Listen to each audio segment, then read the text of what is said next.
আরমান ভাই হচ্ছে আমার সেই ভাই যাদের জন্য আমরা 12 বছর আমাদের আন্দোলন করার পরে আপনারা জানেন আয়নাঘরের ওই সিক্রেট ডিটেনশন সেল থেকে আমরা কিছু প্রাণ ফেরত পেয়েছি।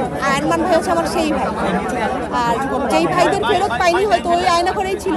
আমার ভাইয়ের মতো, সুমন ভাইয়ের মতো হাজারো ভাই যারা আছে তাদের অধিকার আদায়ের জন্য আমাকে এখনো থাকতে হচ্ছে রাজপথে।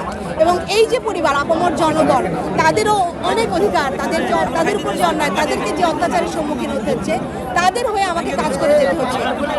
আমি আমার অনেক দোয়া আরমান ভাইয়ের জন্য, এবং কারণ আপনি জানেন তিনি গুম হয়ে যাওয়া আমার ভাইদের একজন, যিনি ফেরত এসছেন, যার হাতে বা গায়ে হয়তো সেই গন্ধ পাই যেটা আমি সুমন ভাইকে ফেরত পাইনি, আরমান ভাই পাই, আমি সেটা পাই যেটা আমি আমার ভাইয়ের মধ্যে। কেমন নির্যাতন হয়েছিল, কিভাবে তাকে হত্যা করা হয়েছিল হয়তো জানতে পারিনি, আমার মা জানতে পারেনি। তো সেই হাজারো ভাই যারা এখনো জানেন না, তাদেরকে নিয়ে আমাদের এই যাত্রা, সকলকে নিয়ে আমাদের এই যাত্রা একটা মানবিক বাংলাদেশের জন্য, যেখানে আমরা গণতান্ত্রিক উপায়ে আমাদের দেশনেত্রী বেগম খালেদা জিয়ার যে স্বপ্ন, যার জন্য তিনি এখনো আসলে আমাদের কাছে আশা করে আছেন, আকাঙ্ক্ষা করে আছেন। আপনি জানেন তিনি 6 বার তার চিকিৎসার অবস্থা মনে হচ্ছে মৃত্যুমুখ থেকে ফেরত এসছেন। সেই আকাঙ্ক্ষা পূরণ করার জন্য যেন আমরা সেই বাংলাদেশ তাকে উপহার দিতে পারি, আমাদের আশাটা সেই থাকবে, আমাদের চেষ্টাটা সেই থাকবে।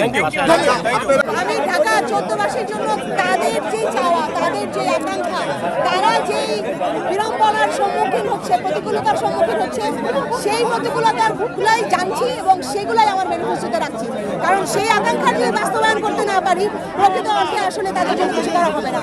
আমরা অনেক কথা বলতে পারি, কিন্তু আসলে প্রতিফলন করতে হবে সামাজিকভাবে যারা বাসিন্দা আছেন, যারা এখানে অধিবাসী বসবাস করেন, তাদের আকাঙ্ক্ষা প্রতিফলন করা।